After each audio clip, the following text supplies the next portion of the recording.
알며 내 마음을 정하여 싸우니 내가 노래하며 나의 마음을 다하여 찬양하리로다. 주께서 사랑하시는 자들을 건지시기 위하여 우리에게 응답하사 오른손으로 구원하소서.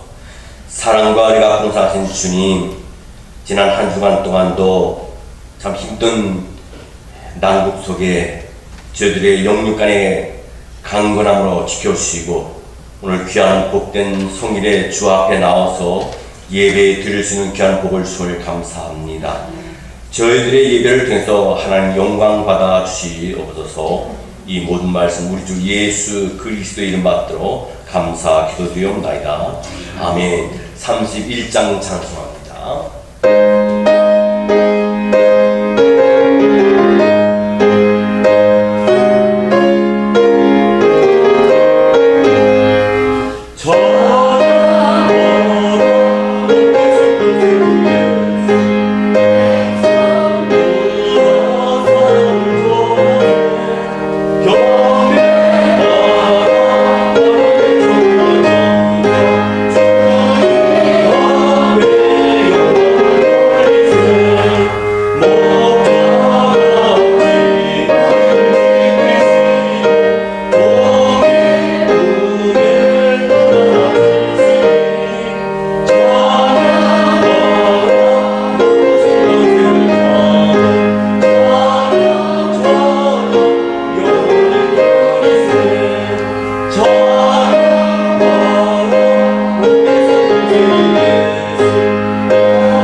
교동문 59번입니다. 교동문 59번입니다. 시편 136편.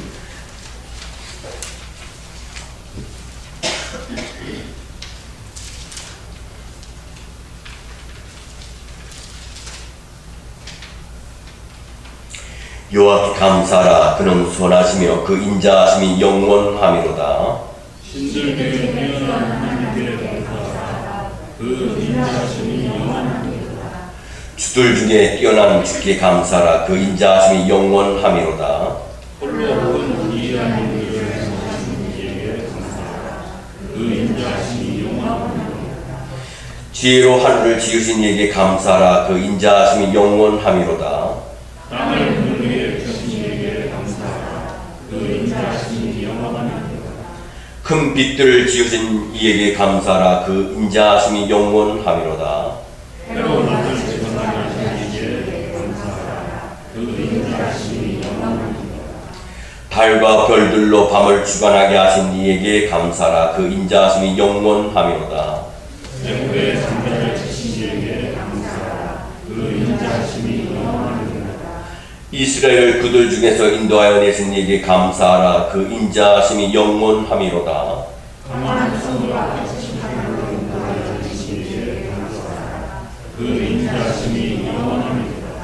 아멘. 신앙 고백 드립니다.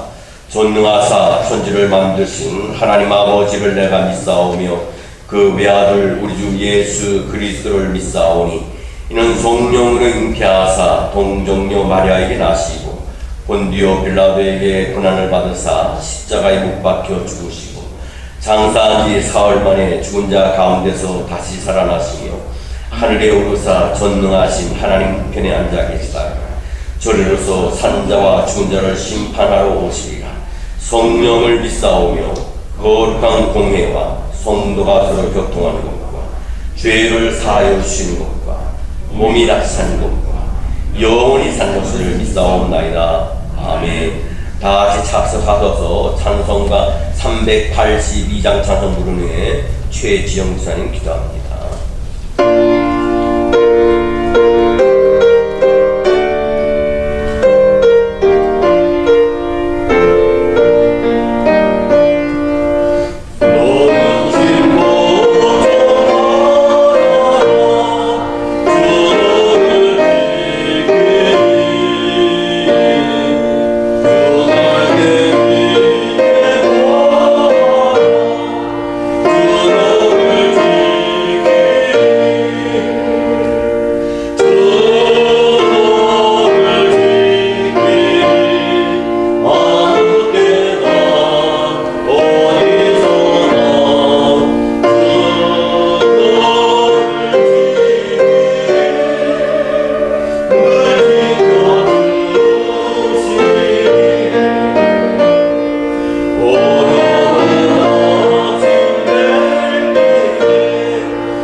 살아계셔서 지금 이 순간도 우리 모두의 마음을 보고 계시는 좋으신 하나님 아버지, 온 우주 만물을 말씀으로 붙드시고 이끄시는 좋으신 하나님, 전능하신 하나님, 찬양과 영광을 돌려드립니다.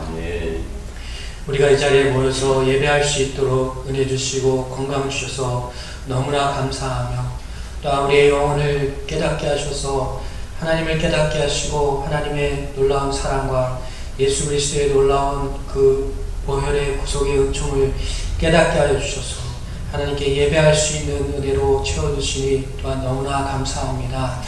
이 귀한 교회와 목사님을 허락하여 주셔서 이 자리에 한 마음으로 하나가 되어서 예배할 수 있도록 이끌어 주시니 또한 너무나 감사합니다. 이 예배가 주님 처음부터 마지막까지 하나님께만 온전히 집중하며 하나님이 임재하시는 그러한 귀한 예배가 될 수 있도록 주님 이끌어 주시옵소서. 주님 지난 한 주간 돌아볼 때 너무나 불충하고 또한 너무나 연약했던 우리의 모습을 돌아볼 수밖에 없습니다. 하나님 아버지, 주의 전을 섬기며 주의 전을 위하여 아무것도 하지 못했던 저를 생각해 보면서 아버지 하나님, 주님 회개합니다. 주님 더 열심을 내게 해주시고 주님만 더 바라보게 해주시고 더 겸손하게 주님 뜻대로 살아가기 위하여 애쓰고 노력할 수 있도록 이끌어 주시고 힘을 허락하여 주시옵소서. 주님 성령 충만을 간절히 원하오니 성령 충만을 허락하여 주셔서 더 사랑하고 더 용서하고 더 이해할 수 있도록 이끌어 주시옵소서. 부족함을 주님께 구할 수밖에 없습니다. 연약함을 구할 수밖에 없습니다.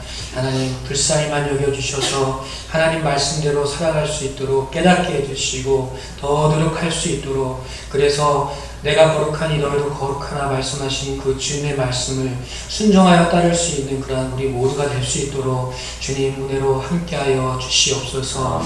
하나님 우리나라 민족을 위해서 간절히 기도합니다. 아버지, 마귀가 열심히 일하면서 우리나라를 삼키려고 노력하고 있는 이때에 우리 모두가 자로나오로나 치우치지 아니하며 십자가만 바라보면서 나라 민족을 위해서 기도하여 우리나라가 그 어처구니 없는 법 아래에 그 마귀에게 질질 끌려가는 일이 없도록 우리가 승리할 수 있도록 더 열심히 기도하게 하시고 나라를 위해서 깨어 기도할 수 있도록 주여 도와주시옵소서. 하나님 우리 교회를 위해서 기도합니다. 주님께서 함께하여 주시옵소서. 날마다 회개하는 자의 숫자가 더하게 도와주시고 날마다 기도하는 자의 숫자가 더하게 도와주시고 우리 교회 금요일 7시 예배가 있습니다.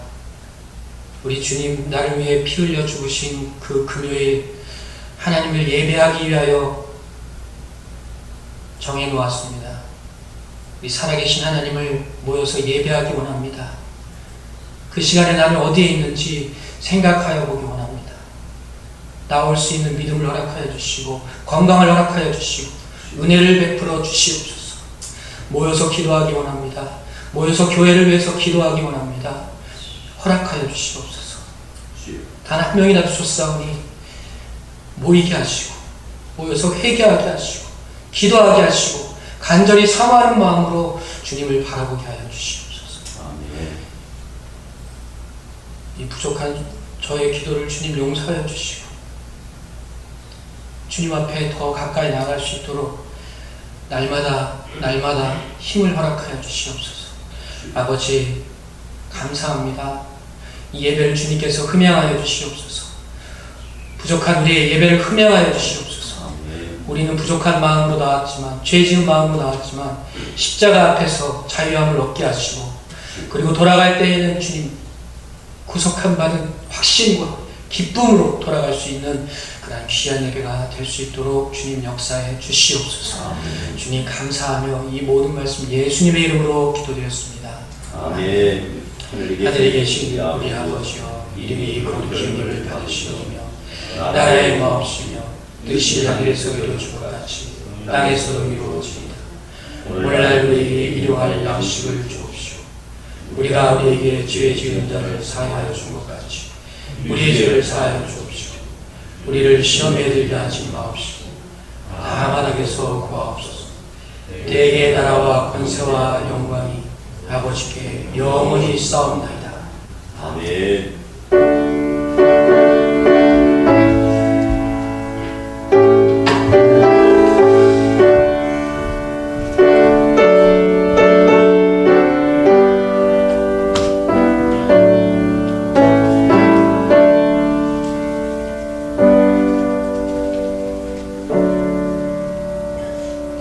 하나님의 말씀입니다. 하나님 말씀은 구약 성경 욥기서 40장입니다. 욥기서 40장입니다.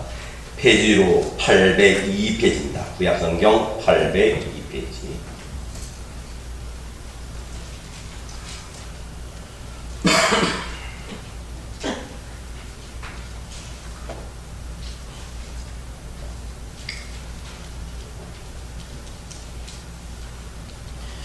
욥기서 40장입니다. 1절 말씀부터 9절 말씀까지 제가 받들어 읽겠습니다.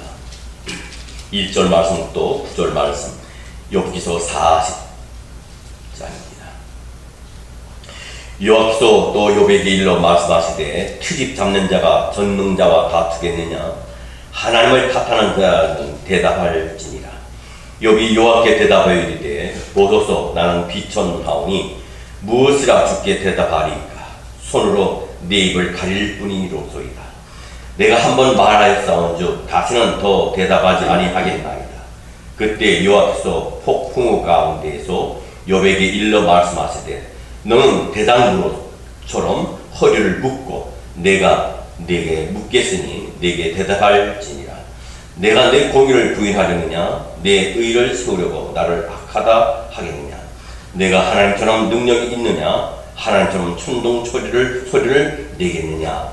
아멘.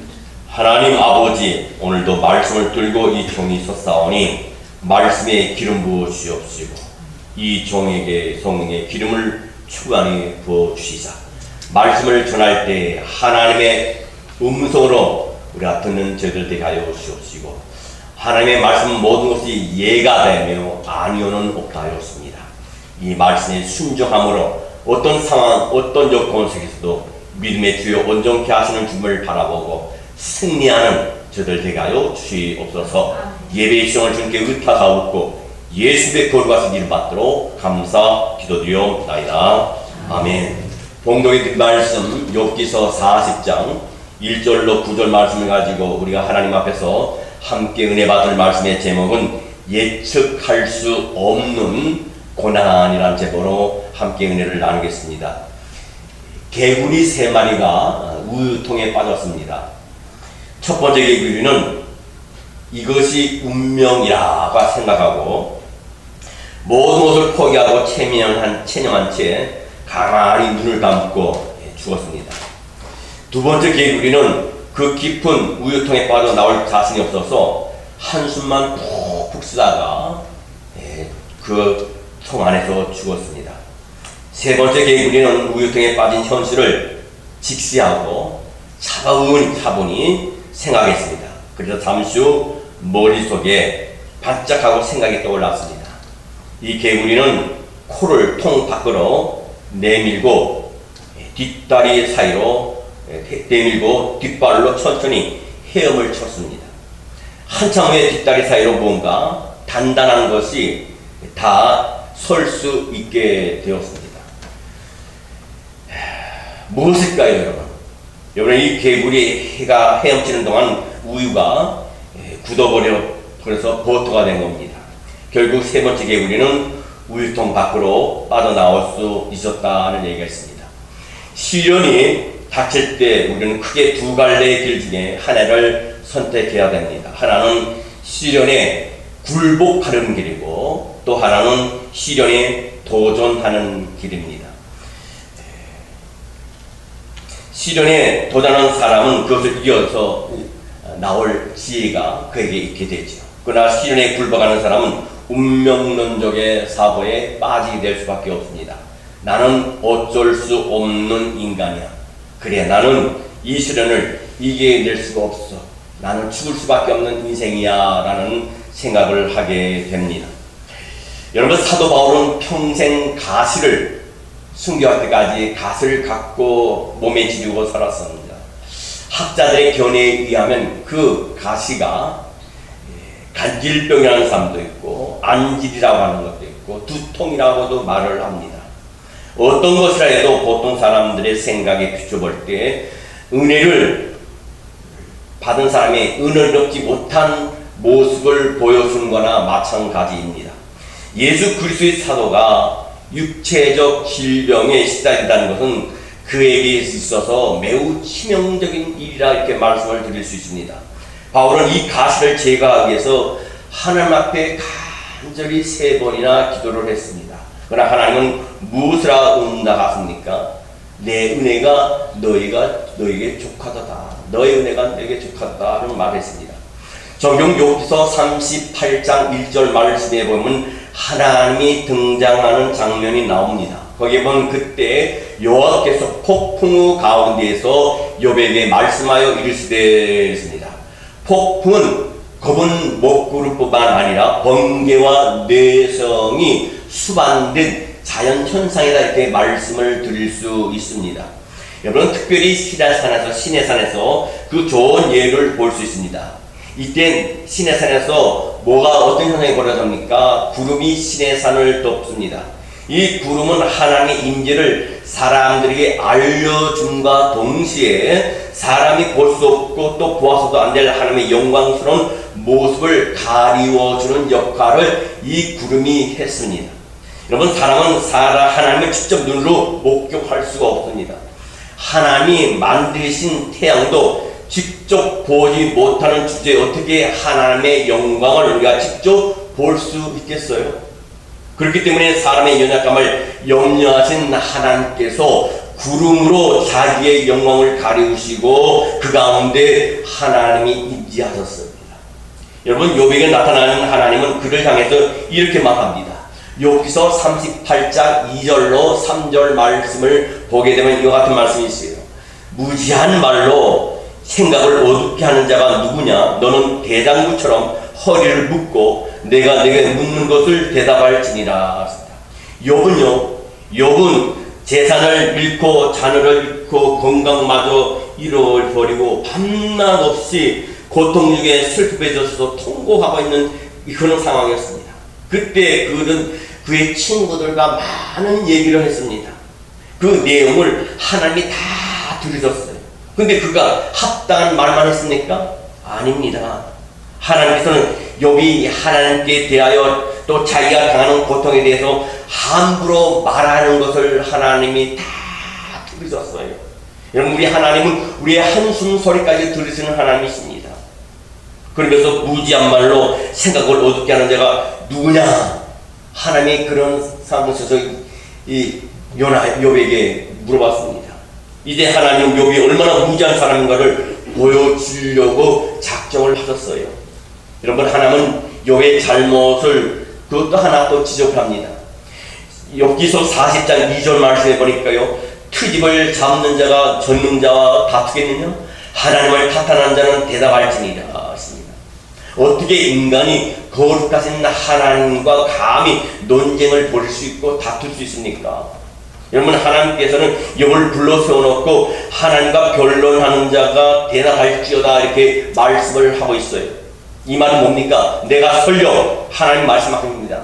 내가 설령 잘못한 것이 있다 할지라도 너가 나를 바로잡을 수 있겠느냐?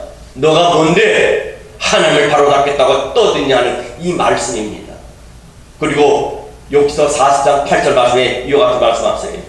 내가 내 공의를 부인하려느냐? 내 의를 세우려고 나를 악하다 하겠느냐 하십니다.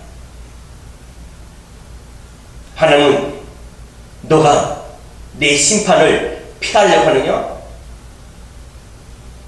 내가 판단을 공의롭게 하지 못했다고 해서 너가 내 심판이 무효라고 떠들 수 있느냐? 그런 말씀이에요.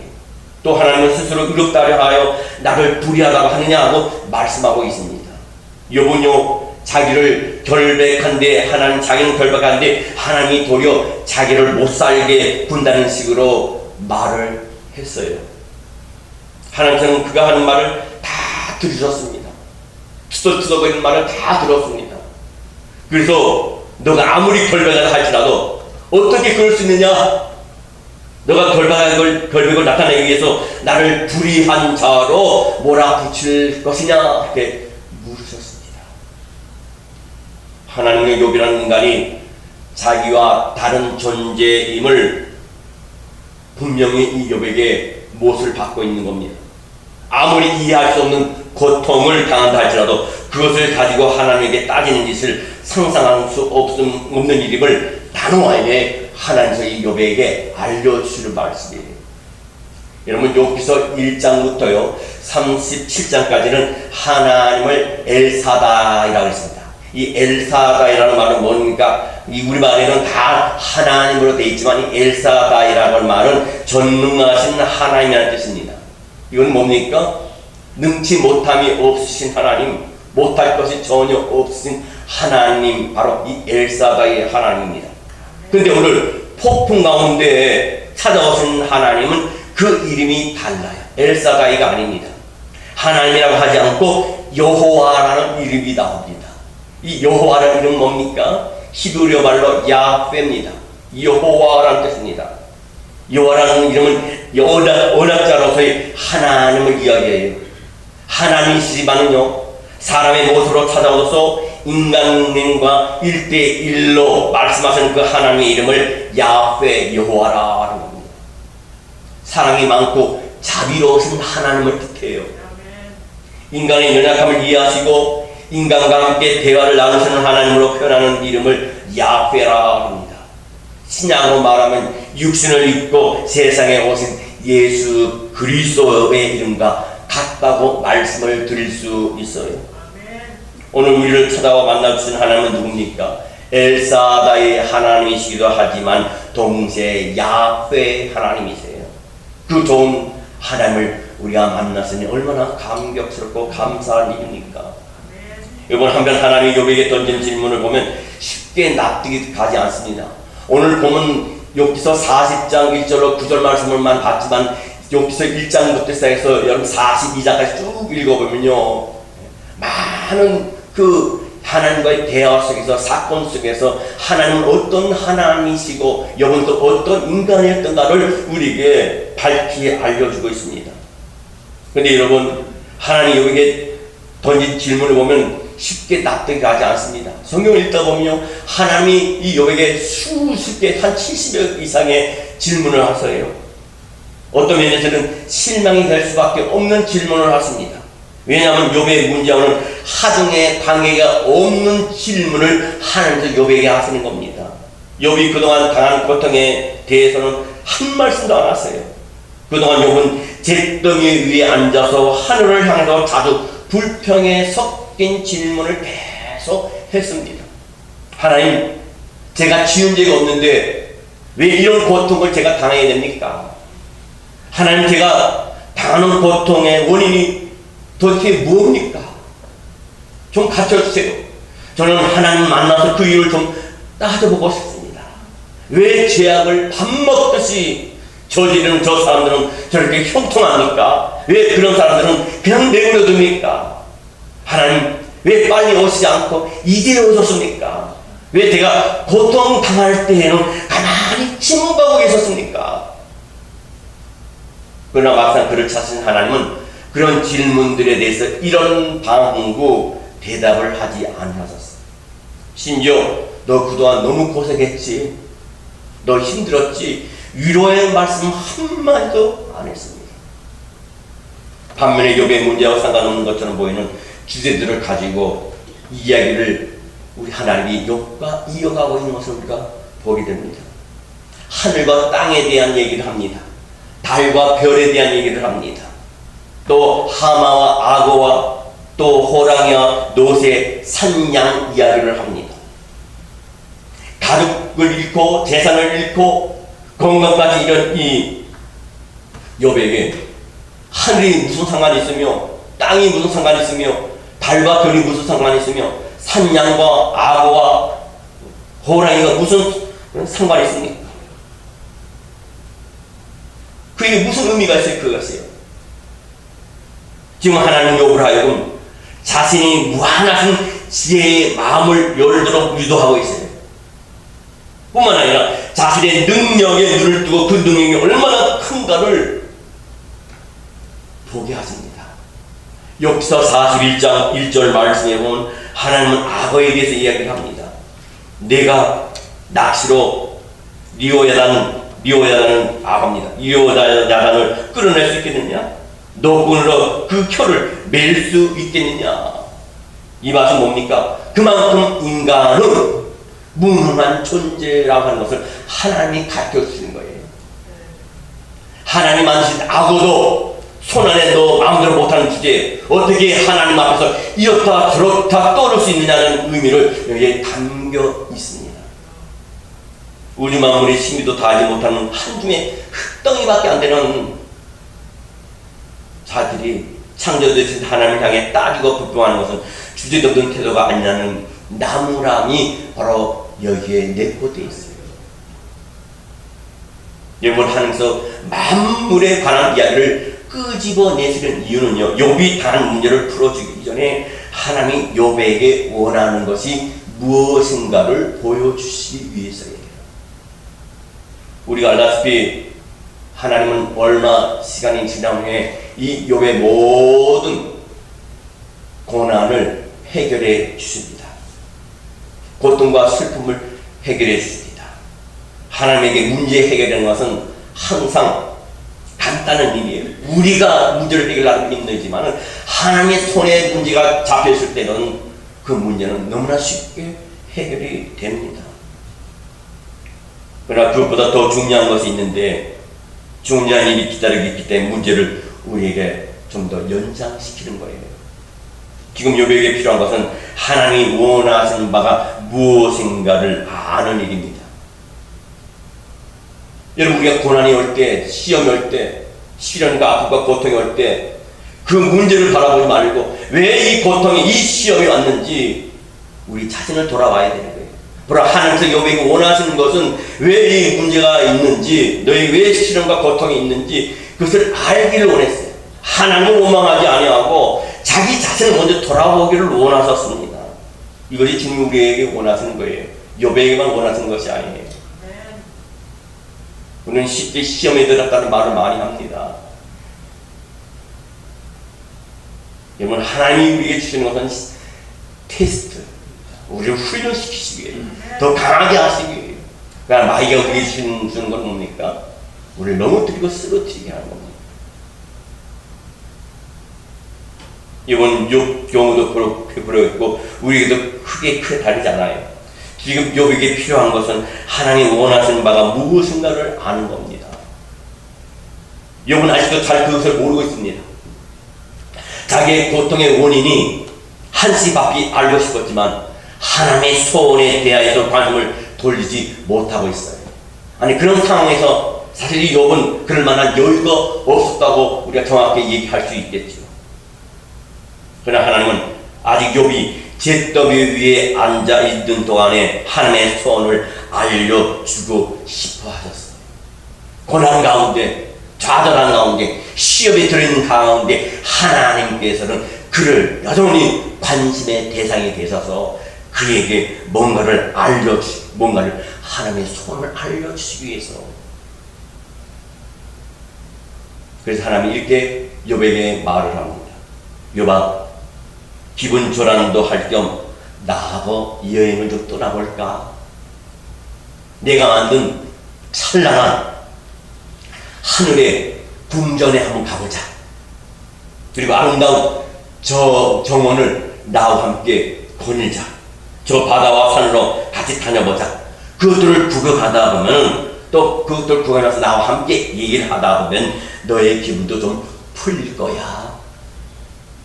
또 내가 너에게 말하지 않는 것에 대해서 또 말할 수 있고, 너가 많이 또 그 대화 속에서 깨달을 것이 있을 것이다. 폭풍 가운데 나타나신 하나님 욥의 손을 이끌고 우주 여행을 같이 다니셨어요. 환난과 역경과 시험과 아픔과 고통과 시험 가운데 우리 주님은 우리를 버리지 아니고 우리를 외면하지 아니하고 그 가운데서도 주님이 저와 여러분과 대화하기를 원해요. 만나시길 원해요. 기도를 받으시길 원합니다. 기도로 만나시길 원해요. 그 문제에 휩싸여서 그 문제만 바라보고 좌절하고 시험에 들기를 원하지 아니하신다는 거죠. 많은 사람들은 그러면 어떤 말씀이 나에게 찔리게 되면 하나님이 성령께서 나를 통해서, 목사님 통해서 그 말씀을 나를 깨우쳐주시고 다시 우뚝 서게 하시고 믿음이 한 차원 승화할 수 있도록 나를 말씀으로 깨워주는 것 같은 거라 이렇게 생각하는 사람이 있는가 반면에 어떤 분은 나를 친다, 나보고 하는 얘기다. 그래서 시험에 빠집니다. 여러분, 하나님을 만나서 대화를 나누는 동안에 자신이 달라지고 있다는 것을 느낄 수 있었습니다. 하나님을 보는 눈이 달라졌습니다. 근데 하나님을 보는 눈만 달라진 것이 아니라 자기 자신을 보는 눈이 달라졌어요. 바뀌었습니다. 어떻게 변했습니까? 욥기서 40장 4절 말씀해 보니까요. 뭐라 합니까? 여기서 4장 4절 말씀해 보면 보소서 나는 비천하오니 무엇이라 주께 대답하리까 손으로 내 입을 가릴 뿐이로소이다. 그렇게 잘못한 것이 없다고 떠들던 욥이 갑자기 자기 자신을 비천한 존재라고 합니다. 아무것도 아닌 존재라고 얘기를 해요. 주여 나는 비천합니다. 이제 말 안 할래요. 손을 입을 가리고 말 안 할 테니 하나님만 말씀하십시오. 완전히 달라졌습니다. 그렇게 많이 만든 사람이 입을 꼭 다물고 손으로 입을 가려버렸다는 겁니다. 자기는 말할 자격이 없다는 거예요. 함부로 떠든 것을 부끄러워한 사람이 바로 욥이었어요. 여러분 욥기서 42장 2절 말씀해 보니까요. 주께서는 못하실 일이 없사오며 무슨 계획이든지 못 이루실 것이 없는 줄 아오니 이것을 아니까 자기는 아무런 존재가 없다는 거예요. 그는 하나님을 전지전능하신 하나님으로 고백을 합니다. 욥은 하나님과 우주를 여행하면서 큰 충격을 받았던 것이 틀림없어요. 이어서 뭐라 합니까? 욥기서 42장 3절 말씀에 또 이렇게 고백합니다. 무지한 말로 이치를 가리우는 자가 누구이니까 나는 깨닫지도 못할 일을 말하였고 스스로 알 수도 없고 헤아리기도 어려운 일을 말하였나이다. 쉽게 말하면 이런 뜻이에요. 어떤 뜻이냐면요. 주님, 지금까지 저는 알지 못하면서 떠들었습니다. 스스로 알 수 없는 것, 헤아리기 어려운 것을 말하면서 아는 척 했습니다. 주님, 용서하여 주시옵소서. 이어서 그는 하나님 앞에 너무나 중요한 고백을 합니다. 어떤 고백을 합니까? 욥기서 42장 4절로 6절 말씀 보니까요. 내가 말하겠사오니 주는 들으시고 내가 주께 묻겠사오니 주여 내게 알게 하옵소서. 내가 주께 기대하여 귀로 듣기만 하였사오니 이제는 눈으로 주를 배웠나이다. 그러므로 내가 스스로 거두드리고 티끌과 제 가운데서 회개하나이다. 무릎 꿇고 깊이 회개하는 그의 모습을 우리가 보게 됩니다. 지금까지 몸은 죄 때문에 내려앉았으나 마음은 그렇지 않았어요. 이제는 몸과 마음이 모두 다 나는 대로 앉아버렸습니다. 하나님이 바라시는 것이 바로 이런 모습이었어요. 하나님한테 겸손하게 어떤 어려움과 시련이 올 때 남을 보지 않고 남을 탓하지 않고 자기를 보는 거예요. 가정에 문제가 있습니까? 자녀에게 문제가 있습니까? 자녀를 탓하기 전에 나를 바라봐야 돼요. 아내에 문제 있습니까? 남편에게 문제 있습니까? 남편과 아내를 보기 전에 나를 봐야 돼요. 목회자가 문제가 있습니까? 목회자를 보기 전에 나를 봐야 돼요. 성도가 문제가 있습니까? 성도를 보기 전에 목회자 자기 자신을 봐야 돼요. 욥에게 달라진 것은 겸손하게 자기를 낮추는 태도만이 아니었어요. 그는 자기를 만나주신 그 좋으신 하나님을 뵈면서 모든 슬픔에서 벗어날 수 있었어요. 우리도 자유예요. 모든 갈등에서 자기 자신을 끌어낼 수 있었습니다. 그렇게 되자 자기도 모르는 사이에 심령에 큰 평안이 가득 차올랐습니다. 그렇게 되자 자기도 모르는 사이에 심령에 큰 평화가 있었고 모든 불안과 분함과 원망과 저주와 좌절감이 눈 녹듯이 다 사라졌습니다. 그리고 전능하신 하나님이 자기 앞에 계시는 이상 더 문제될 것이 없다는 겁니다. 여러분, 지갑에 돈이 두둑한 사람은요 어깨도 다 핍니다. 걸음걸이도 없어 달라져요. 지갑에 돈이 비작한 사람은요 걷는 거에도 힘이 없고 어깨도 춤이 쳐져요. 그건 뭡니까? 하나님의 은혜를 깨닫고 성령이 충만하면요 어떤 시련과 역경이 있다 하더라도요 단단해요. 왜? 하나님이 나와 하니까, 나와 함께 하시니까, 하나님이 내 안에 계시니까, 나와 더불어 싸우시니까. 그러나 성령 충만하지 않으면요, 충만하지 않으면 어떻게 됩니까? 보나마나예요. 모든 말 한마디도 시험이 들어요. 보는 것이 시험거리고, 듣는 것이 시험거리고, 만지는 것이 시험거리고.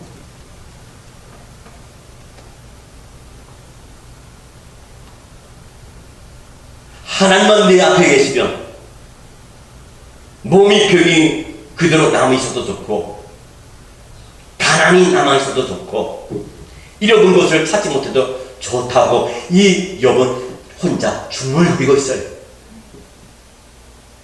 그렇게 해서 하나님의 손에서 이 욥이 치료를 받았어요. 이제는 말이 필요 없어요. 여러분, 우리는 인생을 살다 보면 어려운 일이 있습니다. 그 일을 가지고 씨름할 때가 있습니다. 가정에 문제가 있을 수 있습니다. 자녀에게 문제가 있을 수 있고, 건강에 문제가 있을 수 있고, 경제적인 문제가 있을 수 있습니다. 남이 모르는 슬픔을 안고 몸부림치며 울 때도 있습니다. 그러나 그때일수록 하나님을 깊이 묵상하시 바랍니다. 어떤 분은 문제가 생기면 교회를 안 나와버려요. 예배를 안 나와버려요. 기도를 아예 하지도 않습니다. 모든 것을 인간적인 방법으로, 자기 방법으로 모든 걸 해결하라니까 문제는 더 꼬이는 거예요. 문제 해결자는 누구예요? 하나님이신데요. 평생 예수 믿고 직분도 받았는데 문제만 생기면 그 예배를 안 나와버려. 기도도 아예 안 해요. 하나님과의 관계가 등져버려요. 그래, 무슨 문제가 풀어지겠어요? 더 꼬이고 더 꼬여, 더 꼬여요. 거기에 누가 개입합니까? 사단이 개입을 하니까 어떻게 그 문제가 해결될 수 있겠습니까? 여러분, 하나님을 깊이 묵상하시기 바랍니다. 하나님의 지혜, 하나님의 능력, 하나님의 선하심에 온통 우리의 마음을 쏟으면 그 무한한 그 사랑의 능력이 욥을 치료하듯이 저와 여러분을 치료해 주시고 저와 여러분의 문제를 해결해 주실 줄 믿습니다. 그러면 고통이 있어도, 문제가 남아있어도 전능하신 하나님의 능력 앞에서 모든 고통은 초월할 수 있는 힘이 생기고 모든 문제를 하나님께 풀어주는 힘이, 능력이 생기는 줄 믿습니다.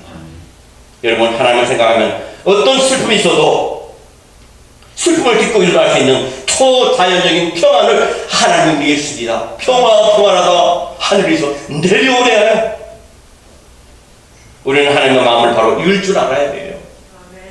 하나님은 욥의 문제를 해결해 주기 이전에 먼저 욥의 문제를 안고도 하나님을 사랑할 수 있는 사람이 되기를 원하셨다는 겁니다. 여러분, 문제를 만났습니까?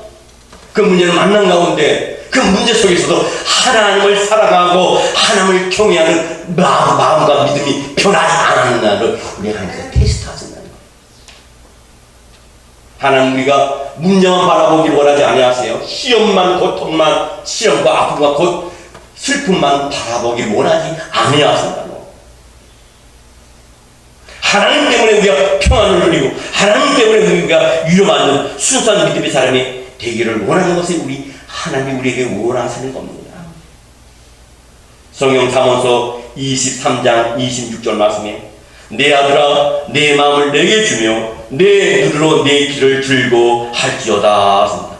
하나님께서 잃어버린 재산을 다시 찾게 해주시고 잃어버린 건강을 다시 회복해 주셔서 우리가 할렐루야하고 한다고, 아멘 한다고 하면은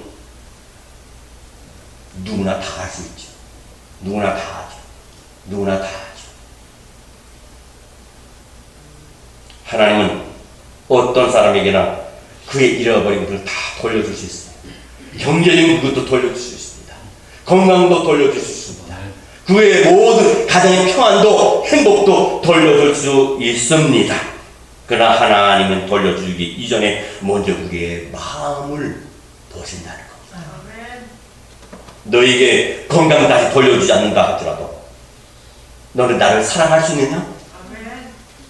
내가 불러간 자식을 너에게 다시 안겨주지 않는다 하더라도 너는 나만을 사랑할 수 있느냐? 너가 겪은 가난이 없어지지 않아도 너는 이해할 수 없는 고통이 십자가를 일생 지고 살다가 숨을 거두어도 너는 나만을 살아갈 수 있느냐? 하나님이 우리에게 요구하신 것은 무엇입니까? 바로 이와 같은 조건 없는 저와 여러분의 믿음을 요구하신다는 거예요. 우리는 잘 아는 바와 같이 욥이 병이 아직 나았지 않는 상태입니다. 기라장을 깨서 계속 자기 몸을 긁어야 되지만 시원함을 느끼고 잠을 좀 잘 수 있어요. 죽은 자식이 돌아오지 않았고 잃어버렸던 재산도 다시 찾지 못했습니다. 그럼에도 불구하고 그는 이렇게 말합니다. 뭐라고 말합니까? 욥기서 42장 5절 말씀입니다. 욥기서 42장 5절 말씀. 우리 함께 합독합니다. 시작. 내가 주께 대하여 귀로 듣기만 하였사오니 이제는 눈으로 주를 배움나이다. 여러분, 이 말은 하나님 한 분만으로 족하다는 욥의 사랑의 고백이에요. 내 남편이 비록 돈을 적게 버는다 할지라도 여보, 내가 좀 아껴 쓰면 돼. 그래서 당신이라도 가정을 위해서 최선을 다하잖아. 그럼 남편은 얼마나 그 옷도 열심히 하고 미안한 마음 갖고 일을 하겠어요. 맨날 돈 하면요, 이게 나 돈만 좀 키기도 아니고 내가 지금 이거밖에 안 되는데 나가 도둑 지려오라는 거야? 이거밖에 더 되겠어요?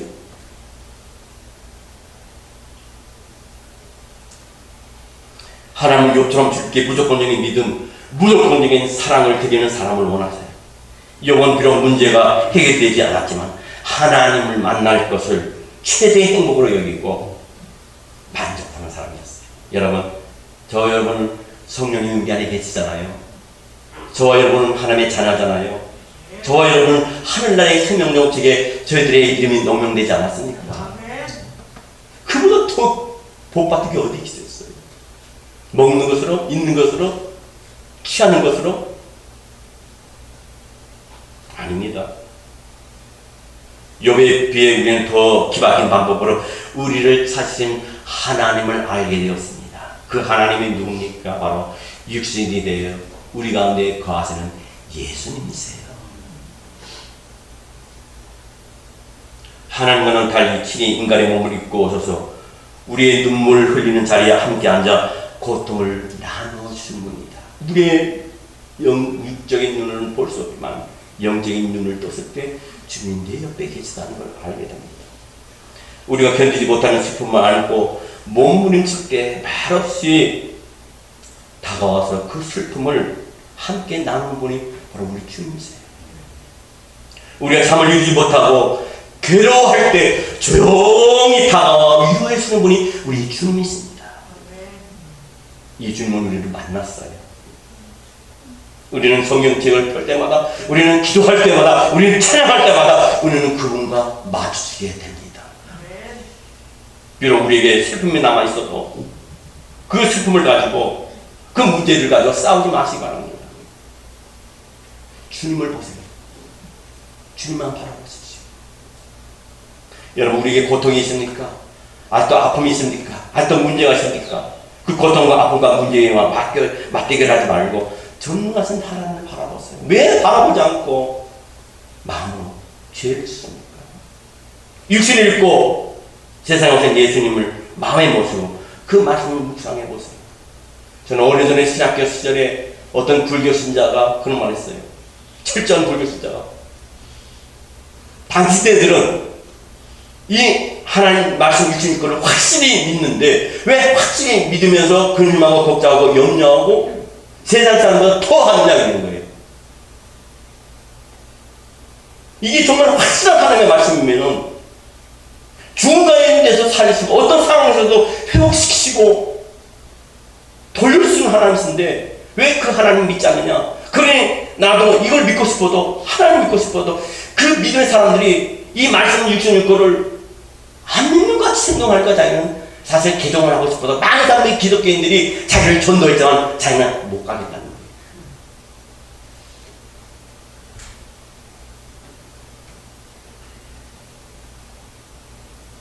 여러분, 예수님께서는 육신의 몸을 입고 이 땅에 오셨는데 예수만 마음에 모시고 그 말씀을 묵상해 보세요. 고통은 금방 떠나지 않을지 모르지만 마음은 자신도 모르게 달라집니다.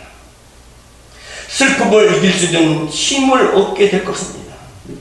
밤중에 나와서 하나님께 찬양하게 될 것이고, 어떤 때는 교회에 나와서 예배에 혼자라도 나와서 막 하나님 감사하니까, 왜? 내게 손이 잡혀지고 내 귀에 들려주고 내 눈에 보여주니까 그 은혜가 너무 감사하고 하니까 찬양 안 할 수 없어요. 하나님께 영광 돌지 않을 수 없어요. 차를 타면서 찬양이 막 나옵니다.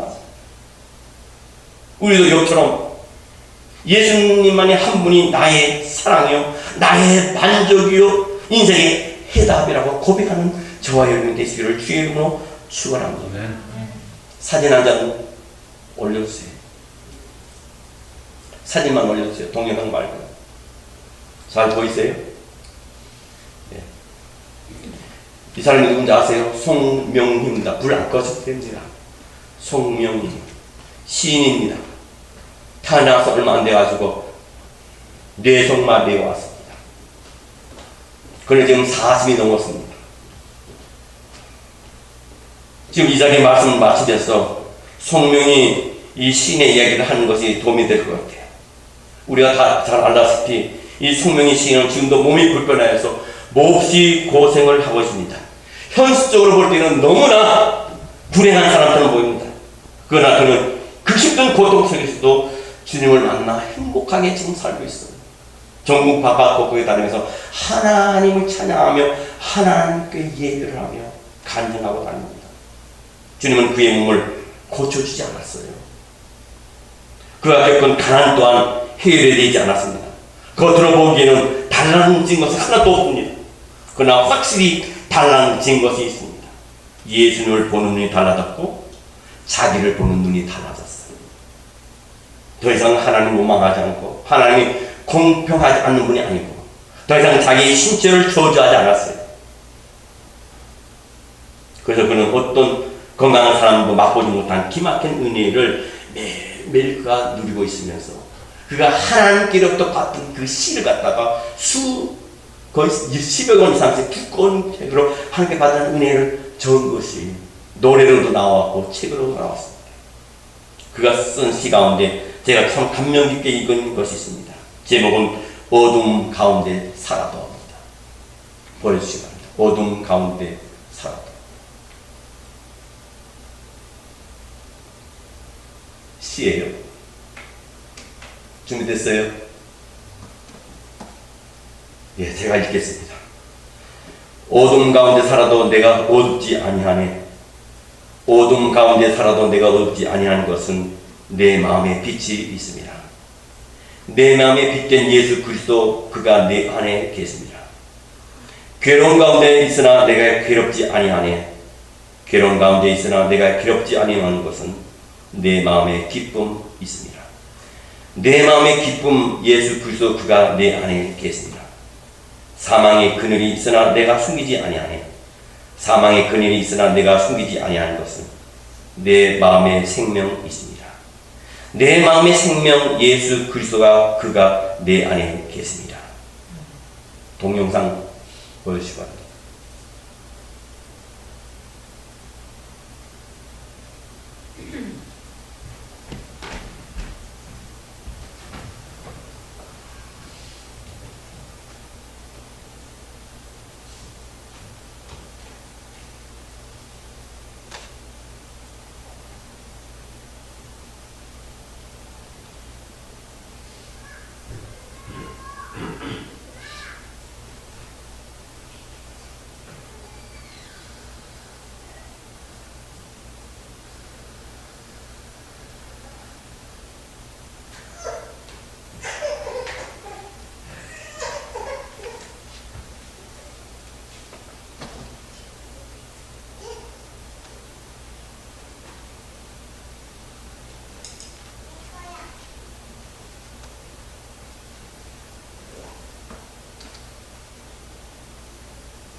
야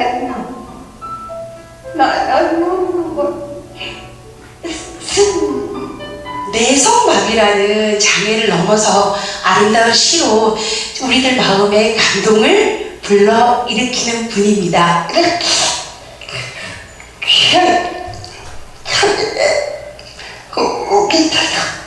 너무 감사합니다. 선생님께서 오늘 많은 분들에게 또 좋은 메시지 하실 말씀 있을 것 같아요. 선생님 좀 전달해 주세요. 꼭 여러분을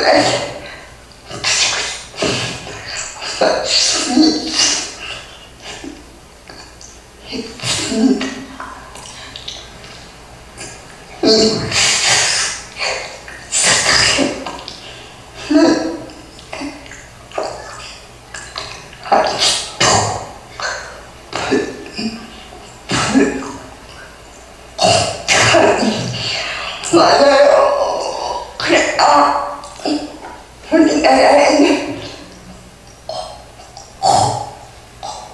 공유와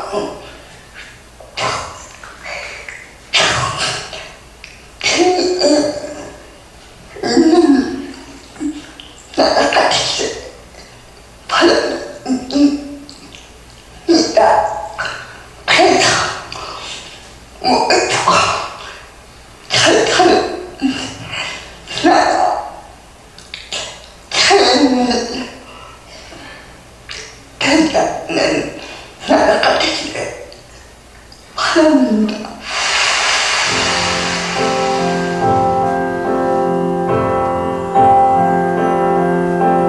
나 가진 재물 없으나 나 남이 가진 지식 없으나 나 남에게 있는 건강 있지 않으나 나 남이 없는 건 있으니 나 가진 재물 없으나 나 남이 가진 지식 없으나 나 남에게 있는 건강 있지 않으나 나 남이 없는 건 있으니 나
자매님은 자살을 하려고 시도했지만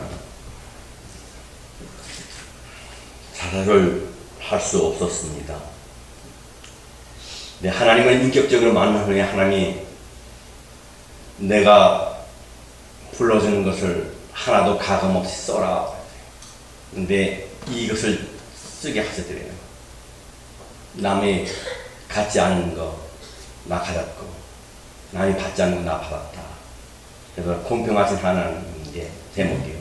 쓰는데 도저히 이해가 안 되는 거예요. 공평하신 하나님 아닌데 나도 남처럼 학교를 다니고 싶고 나도 남처럼 멋진 남자와 연애도 하고 싶고 결혼해서 아이도 낳고 싶은데 근데 하나님이 강제적으로 쓰게 하세요. 그래서 이걸 쓰면서 은혜를 받게 된 겁니다. 그래서 제목이 공평하신 하나님. 여러분 우리는 세상 볼 때 많은 배운 사람 있고 많이 가진 사람 있고 모든 걸 이룬 사람 보면 나와는 공평하지 않는 것 같지만 하나님은 공평하신 하나님이에요. 그걸 가졌다 하더라도 세상 사람이 가졌다 하더라도 그들 안에는 예수님이 없으면 우리는 정말 공평하신 하나님이 우리를 사랑하시고 우리를 구원하셨고 우리를 자녀 삼아 주셨기 때문입니다. 어떻게 내성마비를 가지고 평생 씨름하는 자매의 마음에 이렇게 기가 막힌 찬송이 나올 수 있습니까? 이것은 주님을 날마다 만나는 사람만이 체험할 수 있는 줄이 있습니다. 때가 되면 하나님이 우리의 고통을 덜어주실 겁니다. 때가 되면 하나님이 우리의 문제를 해결해 주실 겁니다. 때가 되면 하나님이 우리의 병도 고쳐줄 겁니다. 그러나 이런 조건을 떠나서 예수 그리스도 한 분만으로 만족하는 그런 사람이 되기를 우리 하나님은 원하셔요. 하나님 우리에게 그런 모습을 보기 원하십니다. 우리 앞에 예수님만 계신다면 아무 문제가 없어요. 시험이 와도 문제가 없으면 안 됩니다. 비록 슬픔과 고통이 남아있을지라도 날마다 예수님과 만나는 사람은 최고의 행복한 사람이에요. 우리도 욥처럼 무조건적인 믿음과 무조건적인 사랑을 주님께 드릴 수 있는 사람이 되시기를 주의 이름으로 축원합니다. 기도하겠습니다. 사랑과 은혜가 풍성하신 하나님 아버지, 오늘 우리가 말씀을 통해서 예측할 수 없는 고난이 우리에게 닥칩니다. 누군들 고난을 즐겨하는 자가 있겠습니까? 다 행복하기를 원하며 만사가 형통하기를 원하지만 우리 인생사는 그렇지 못합니다. 참으로 어려운 인생을 우리가 걸어가지만 우리가 좌절하지 않는 것은 주님이 그 인생의 삶 속에 주님 오시는 그날까지 우리가 동행하시기 때문이며 우리를 일으키시고 세우시고 우리가 하나님의 자녀됨을 만인에게 신원해 주시기 때문인 줄 믿습니다. 예측할 수 없는 고난과 역경이 쉴 새 없이 우리에게 다가오지만 믿음의 주여 온전케 하시는 주님을 바라보고 승리해서 종국의 주님 앞에 갈 때 잘했다 칭찬받으며 귀한 상급받는 복된 저희 모두 되게 하여 주시옵소서. 예수님의 거룩하신 이름 받도록 감사 기도드리옵나이다. 아멘. 찬송가 384장 찬송하면서 준비하신 헌금을 하나님께 드립니다. 384장입니다.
함께 하시사 주 안에서 모든 일들을 형통케 하였음에 감사합니다. 우리 송정찬, 우리 김은숙 집사님 가정 드렸습니다.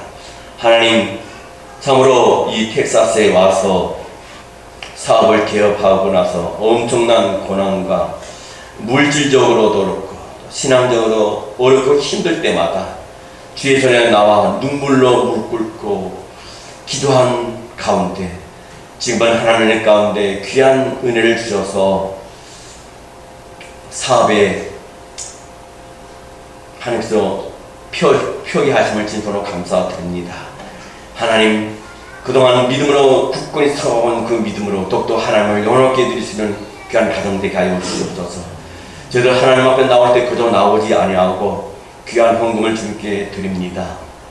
내 것이다 하는 11조를 드리고 지난 한 주간도 하나님의 은혜 가운데 산 것이 너무나 감사하여 감사를 드리며 또 주일 인생, 하나님의 택한 백성들의 인생을 살게 하심을 감사하여 드리며 또 성경으로 권총 헌금으로 드립니다. 쓸 것 쓰지 않고 인색한 마음이 없이 모든 것이 하나님께로 왔으므로 하나님께 드리는 그 믿음, 주님은 우리에게 분명히 말씀하십니다. 너희가 나에게 예배 드리러 올 때 빈손 들고 오지 말라고 말씀하십니다.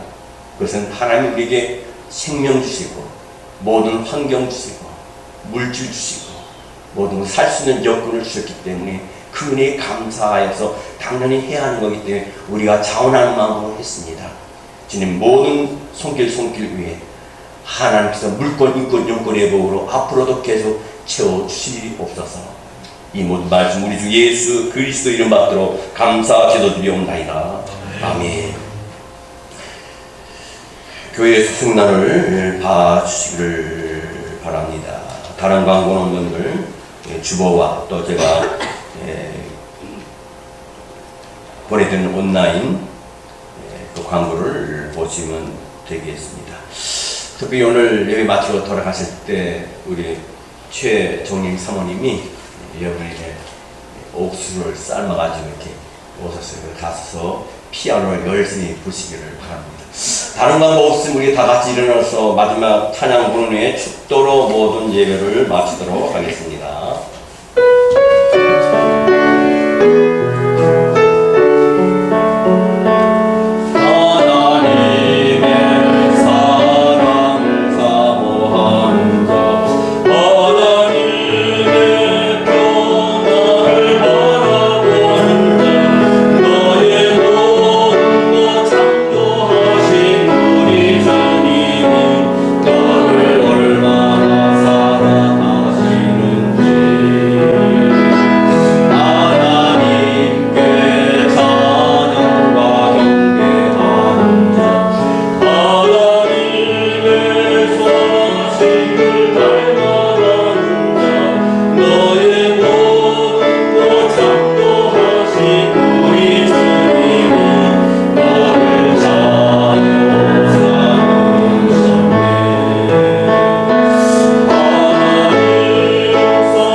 지금은 우리 주 예수 그리스도의 은혜와 하나님 아버지의 무한하신 사랑하심과 성령 하나님의 감화 감동 역사 교통 내주 충만하심이 오늘 하나님 앞에 나오고 예배드린 귀한 하나님의 백성들 머리 위에와 그 가정 위에 또 온라인으로 예배드리는 귀한 성도들 위에 지금으로부터 영원토록 함께 있을지어다. 아멘.